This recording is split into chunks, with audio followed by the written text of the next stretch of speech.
Hello everyone दोस्तों, मैं अरुण शर्मा। आप देख रहे हैं द सोच। दोस्तों, इस वीडियो में बात करने वाले महाराष्ट्र में डबल इंजन सरकार महाविकास अघाड़ी दोनों ने लाख गठबंधन किए हैं, पर दोनों की अभी तक हवा टाइट है। दोनों जीत की ओर नए नए मंत्र लगाते नजर आ रहे हैं, पर दोनों की राहें बड़ी मुश्किल होती जा रही है।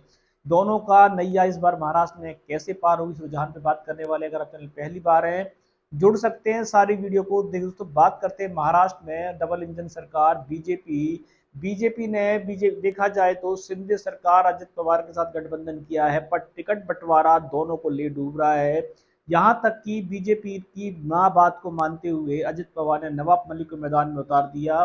28 बागी हो गए हैं दोनों दलों से, चाहे वो इंडिया पार्टी हो, उद्धव की पार्टी हो, डबल इंजन की सरकार हो। 28 बागियों ने अपना नामांकन वापस नहीं लिया है।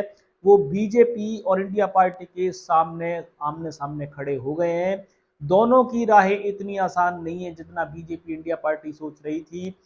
बागियों ने अपने तेवर दिखा दिए। उन्होंने साफ कह दिया है कि भले ही कुछ भी हो, नामांकन वापस नहीं करेंगे। उद्धव ठाकरे ने अपनी पार्टी से 5 से 10 नेताओं को सस्पेंड किया है। ऐसे ही डबल इंजन की सरकार से बहुत नेताओं पे गाज गिरी है, पर वो नेता पार्टी सस्पेंड होने को तैयार हैं, पर वो नामांकन वापस उन्होंने नहीं लिया। वो इंडिया पार्टी हो और डबल इंजन की सरकार हो, दोनों की बैंड बजाने में एक भूमिका निभा सकते हैं।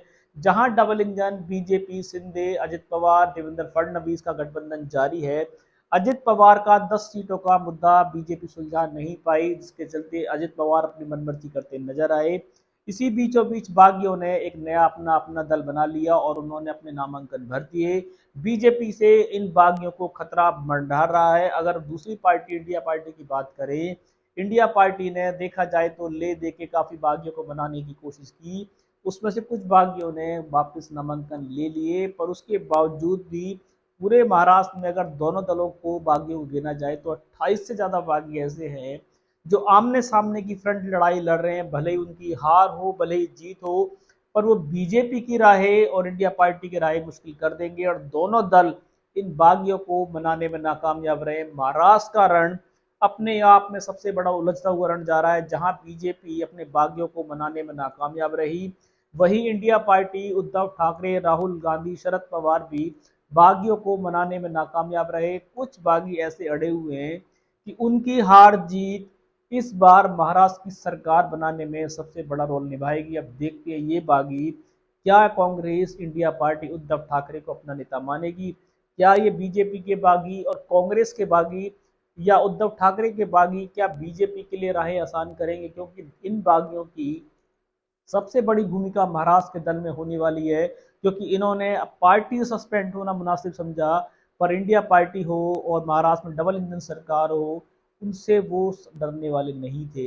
बीजेपी की सरकार ने काफी मंत्र और लाभ देने की योजना बनाई थी, पर बागियों ने अपने तेवर चेंज नहीं किए। अजित पवार, सिंध सरकार और देवेंद्र फडणवीस ने लाख गठजोड़ किया, पर वो बागी उनके हाथ से जाते रहे। ऐसा ही हाल शरद पवार, उद्धव ठाकरे का रहा कि उन्होंने, राहुल गांधी का रहा कि उन्होंने बहुत बनाने की कोशिश की, पर उनको लालच दिए गए। पर उन बागियों ने दोनों सरकार के खिलाफ पर्चा भर दिया है और वो मैदान में है। अब देखते हैं कि महाराष्ट्र में जो बीजेपी दोबारा से सरकार बनाने के सपने देख रही थी, वो सपने इतने आसान नहीं है। जो उद्धव ठाकरे बार बार सीएम के लिए चिल्लाते नजर आ रहे थे कि मुझे खड़ा कर दो, मैं सीएम बन जाऊंगा, जितनी बातें वो बोल रहे हैं उनकी राहें इतनी आसान नहीं है। महाराष्ट्र का इलेक्शन इस बीच भर में आएगा कि बागी जिस ओर करवट बदलेंगे उस ओर सरकार बनेगी, चाहे वो डबल इंजन की सरकार हो या उद्धव ठाकरे की सरकार हो, राहुल गांधी हो, शरद पवार हो। महाराष्ट्र का समीकरण इस बार सबसे उलटफेर लेके आने वाला है। क्या बागी बीजेपी के लिए सबसे बड़ा घातक बनेंगे? क्या सबसे बड़े बागी कांग्रेस इंडिया गठबंधन की नैया डुबोएंगे? इस रुझान पे पूरा डिस्कस करेंगे, समीकरण लेके आएंगे। अगर आप पहली बार है, जुड़ सकते हैं सारी वीडियो को देखने के। तो मैं अरुण शर्मा मिलूंगा नई सोच के साथ। अपना ध्यान रखें। नमस्कार।